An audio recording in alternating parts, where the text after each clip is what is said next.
Welcome to F.A.C.E, Harald. Your mic on? Yeah, I have it now. Yeah, great. Harald, it's really great to meet you. It's an honor to meet you. And my pleasure to meet you.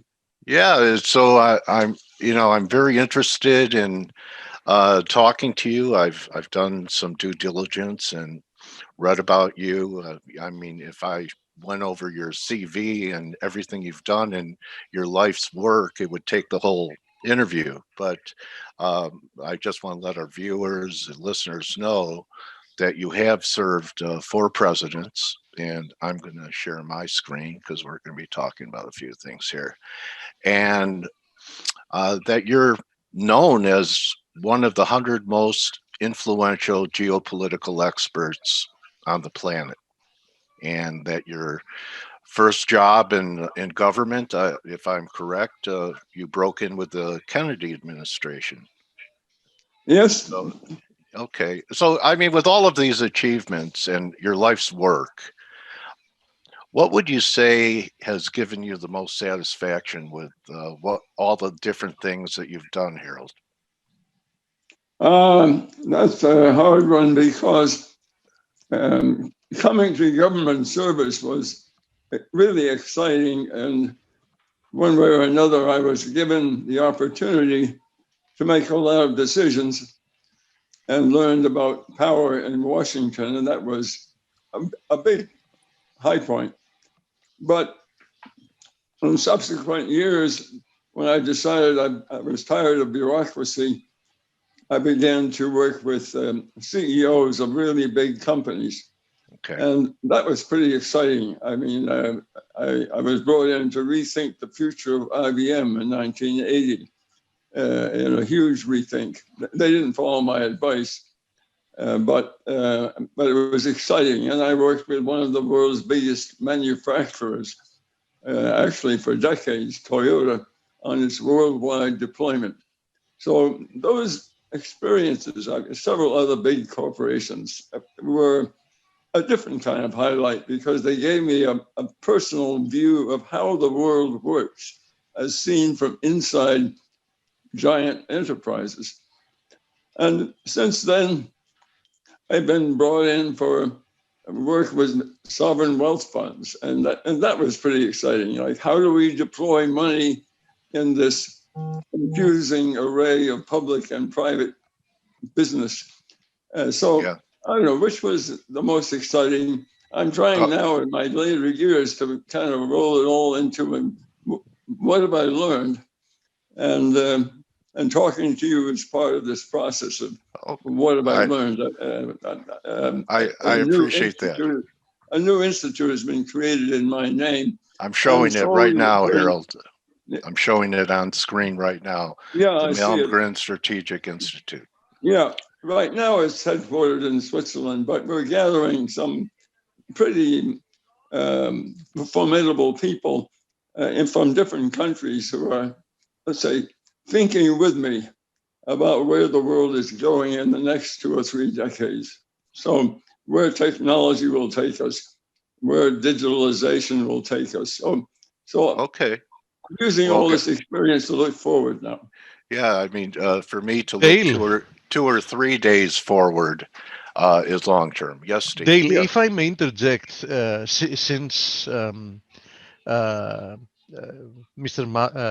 Malmgren had also had the experience of working for so many years with Toyota, perhaps he's also the right person to ask what his opinion is about Tesla when you get to that.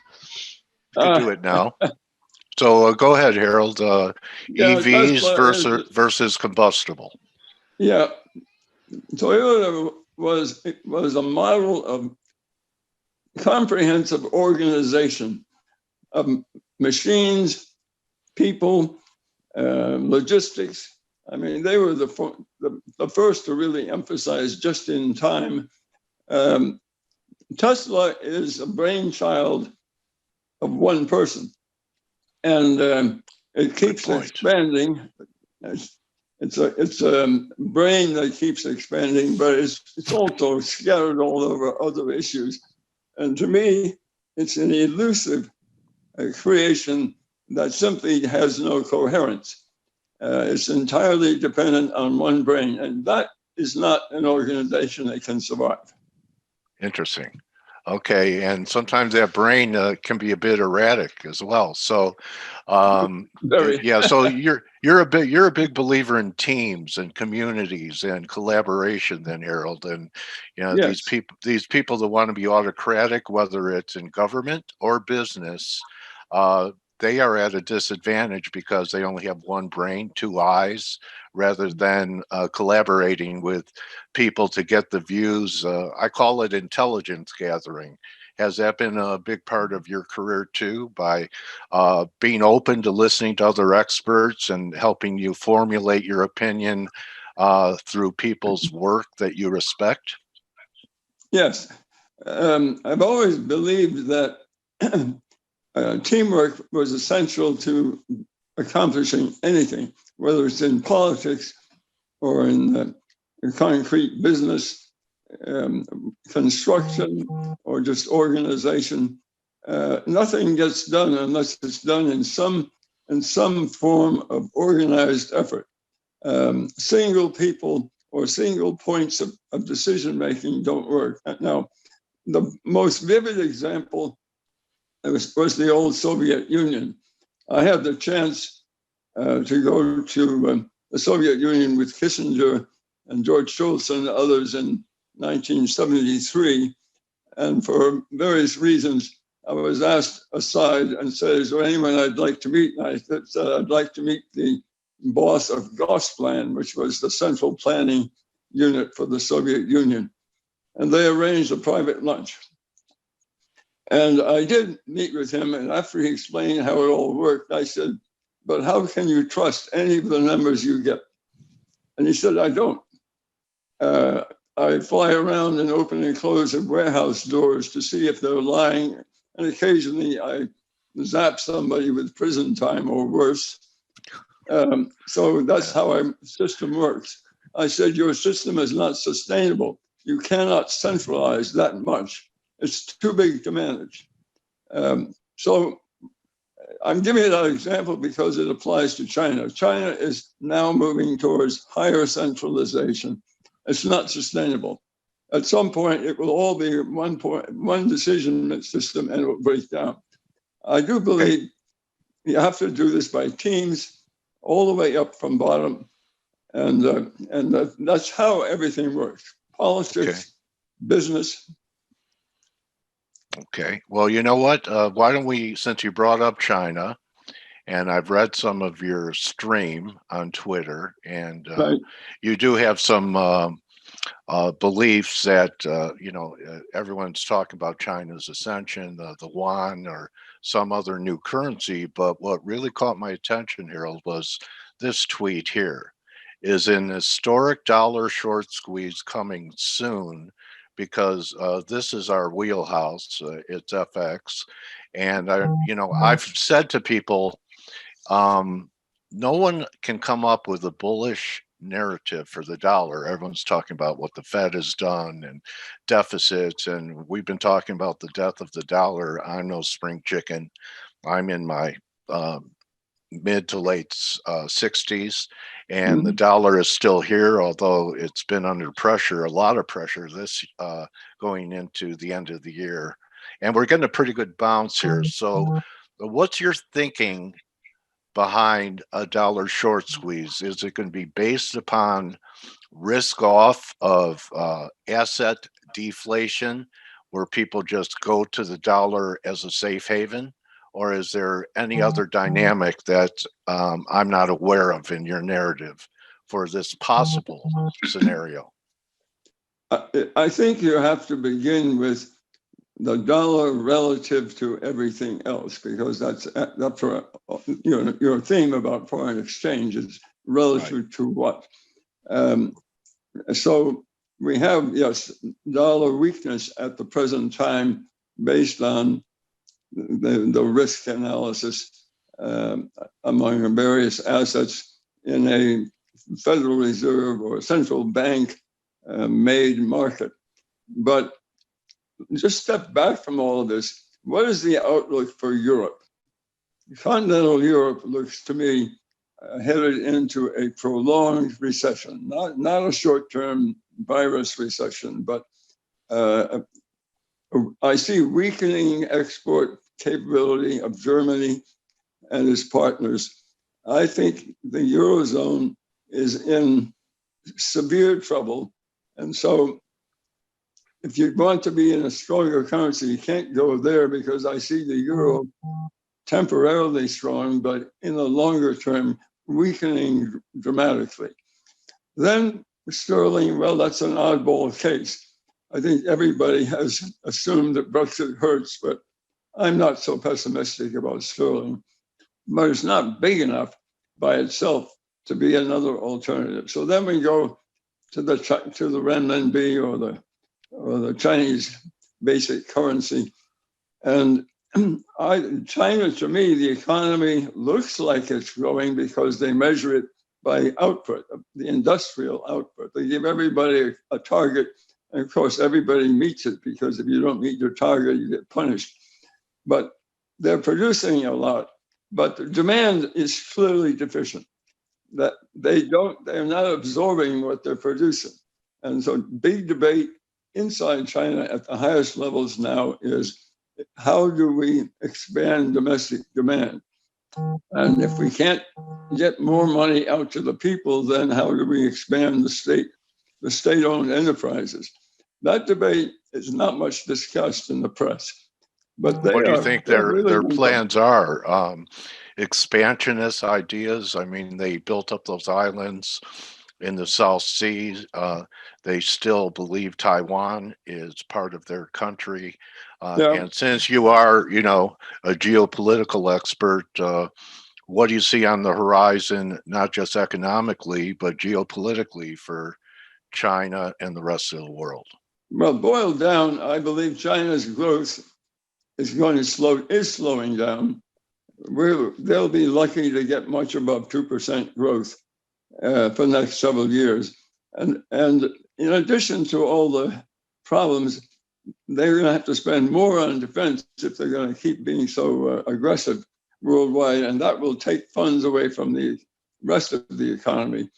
Modern warfare is really expensive. But they have a one-child policy. Their population is now headed for a slow decline. So they can't look for that to be a driver. Okay, so poor demographics are part of it. The debt structure, for years, people have been showing ghost cities in China, Harald. Yes. That was part of how they were able to expand. Do you foresee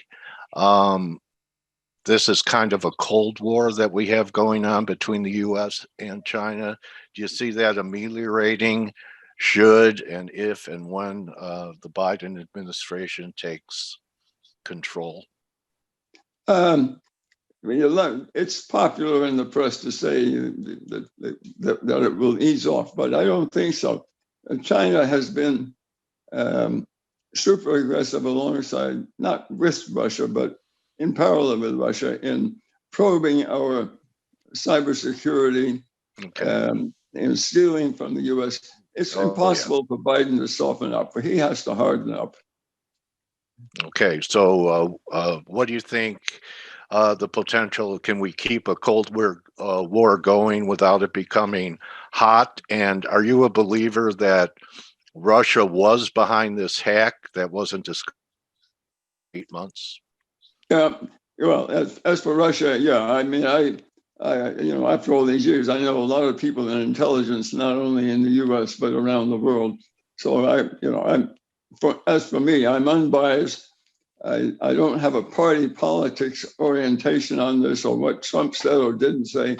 I fundamentally believe Russia has gone a little bit out of control, experimenting and trying to penetrate our systems and manipulate them. And so now China is doing it, but for different reasons. China is trying to basically vacuum up as much technology as it can from US and European companies. So dealing with that is going to be very expensive.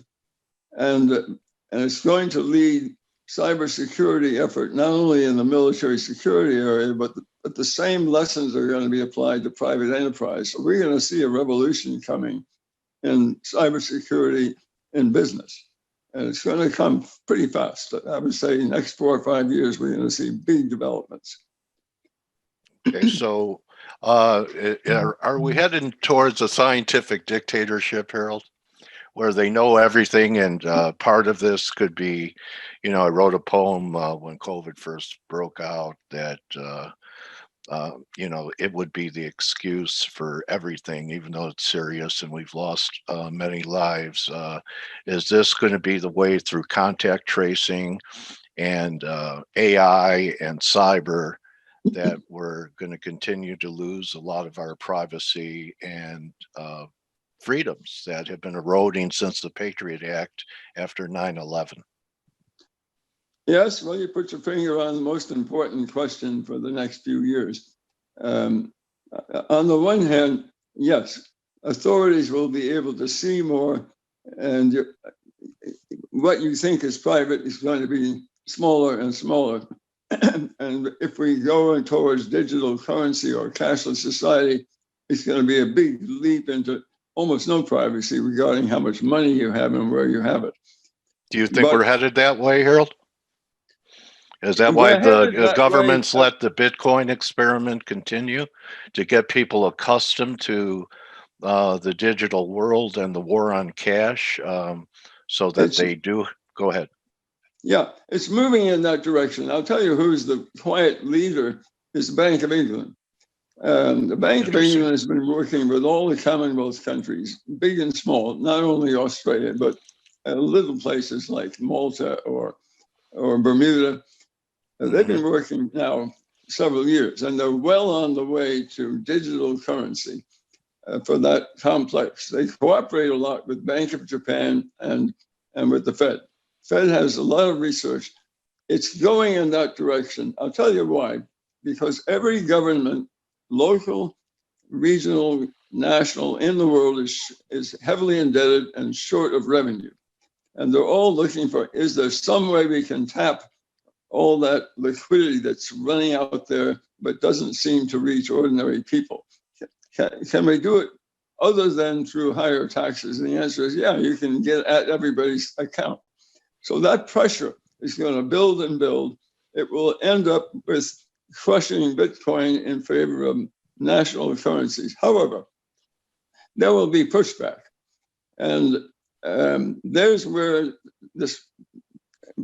whether the market economy can work or not depends on how strong the pushback is. What I fear is we've allowed too much concentration at the top. So we're becoming like the oligarchy of Russia. I mean, a handful of businesses in each field is dominant. We're getting too centralized.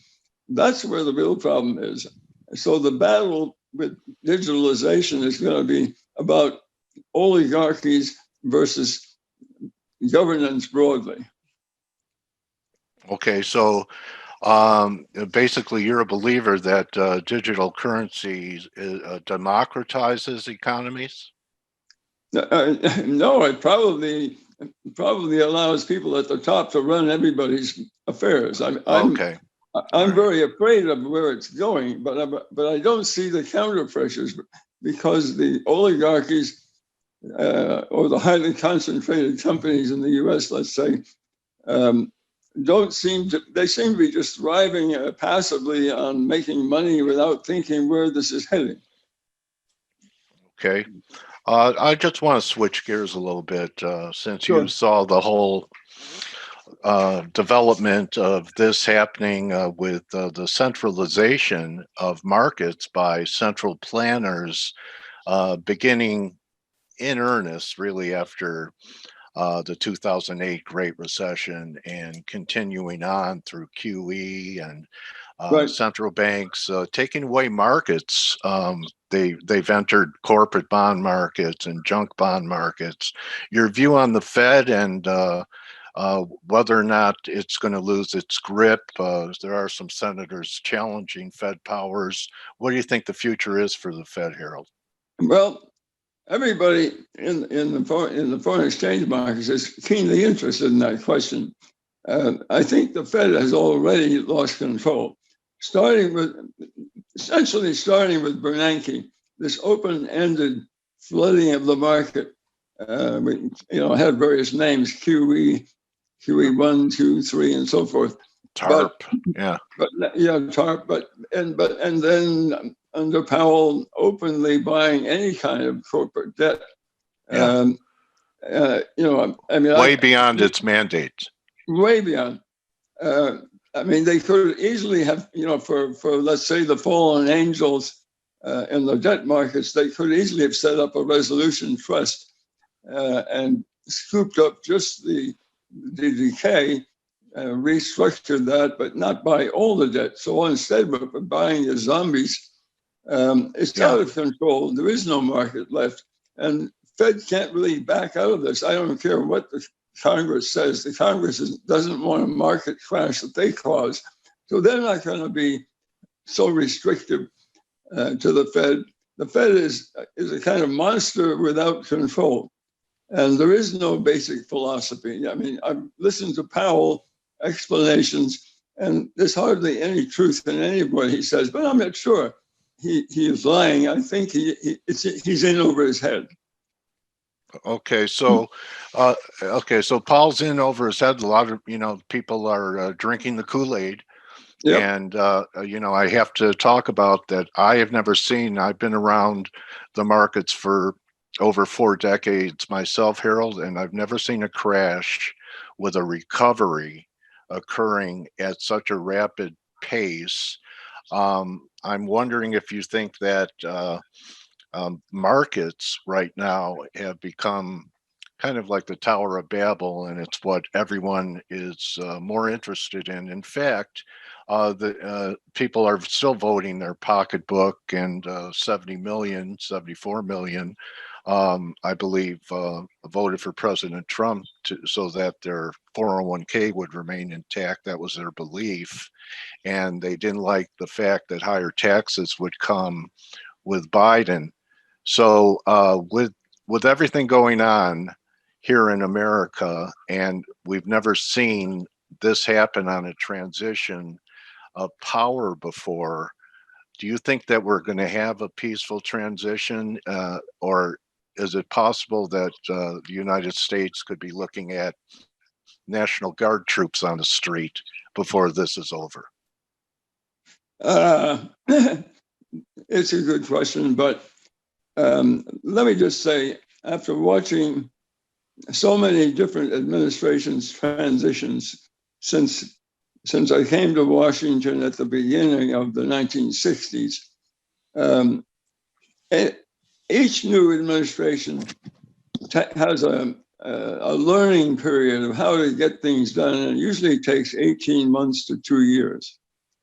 I don't expect Biden administration to be any different. Passing a new tax law can't be done overnight. It's so complicated. Rewriting, I worked for the Senate Finance Committee at some stages of my life.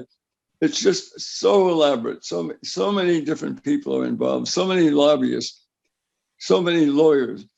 I don't expect dramatic change. I don't expect a big sweep from right-wing something to left-wing something. I don't think the progressives will take control in the Democratic Party. And I don't think the Republicans are going to be very organized. The ones who got reelected in the Senate, they're already thinking about 2026, 6 years from now. They're less and less interested in the debates of the last year. Everything is different. I think we're going to see McConnell and Biden coming to working arrangements just the way that Senate and President used to work years back. Sure, remember Tip O'Neill and Ronald Reagan would have a drink together. I think McConnell likes Biden and vice versa. That's just an old relationship. They'll go have a whiskey in some hidden place and work things out. The big problem for Biden will be the House, where he's got all these people radically to the left versus the majority of his party, which is more centrist. And that's going to take a while to work out. I think it can be managed. And the way they'll do it is they'll use the House Appropriations Committee to squeeze each individual progressive. You know, if you remember the House, you got to get money for your district. And that's when the Appropriations Committee can turn off the tap if you're not cooperative. So, but that all takes time. So I don't see sudden, abrupt, big change. I see, you know, transition that takes time. The markets are too focused on something dramatic happening tomorrow morning. It's not going to be that quick. It's going to be more like next year and the year after. Okay, are you optimistic that we're going to come out of this COVID situation? Now there are mutations and lockdowns, and I don't remember things being as difficult when I was around in the last pandemic in 1918. And neither of us, Harold, were around for that one.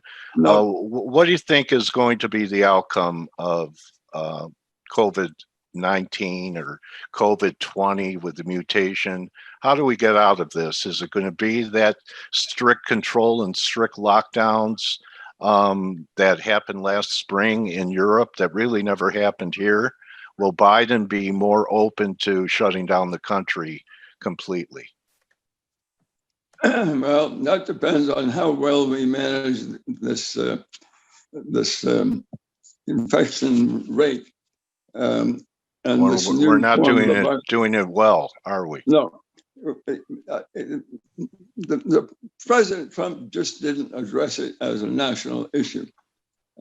Hopefully, some kind of national approach can be developed.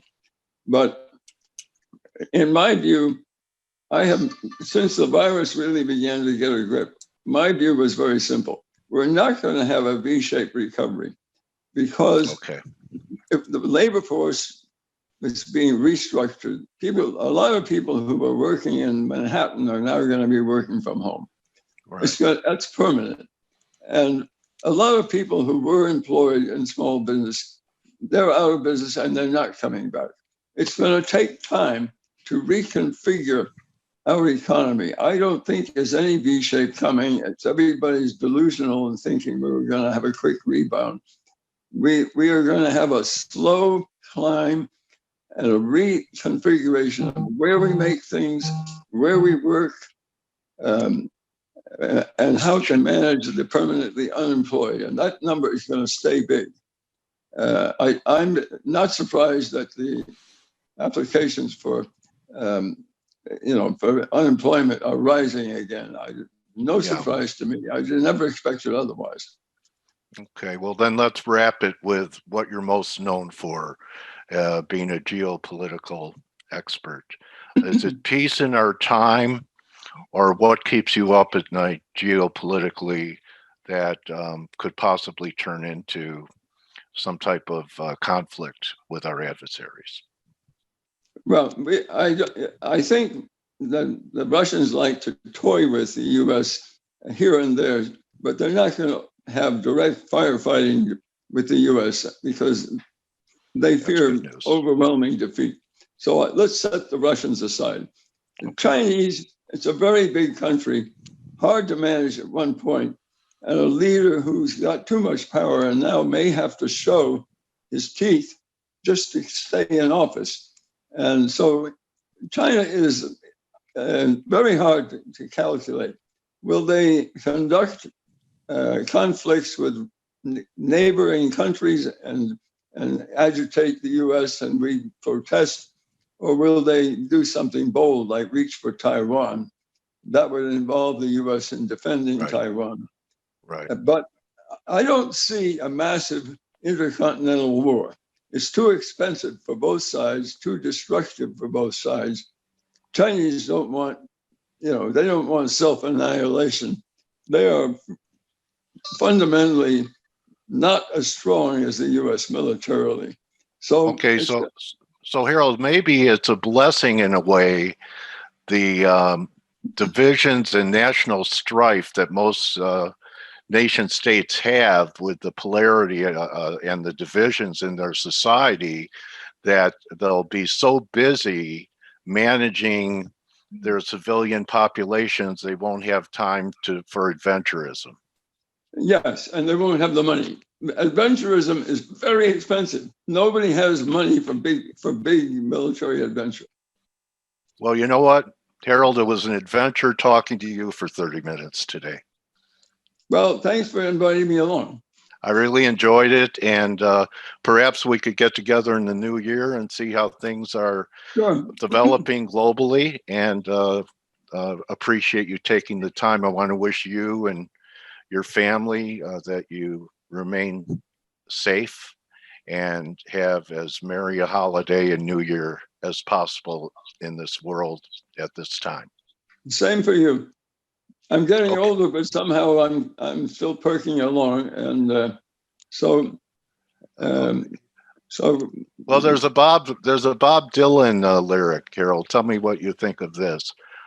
I was older then, but I'm younger than that now. Yeah, no, that's You like it? It It's captures my pages. personality. All right. Nice All right. meeting you. Nice meeting you, Harold. Thank you so much. And Happy holidays. happy holidays to you as well, my friend. Adios. So Adios. that's a wrap, everyone. Remember, don't just count your pips, count your blessings. Hope you enjoyed our interview with Harald Malgern. You can follow him on Twitter and his writings at Hal's Rethink, at HALSRETHINK. And see everyone tomorrow. Good hunting the rest of the day.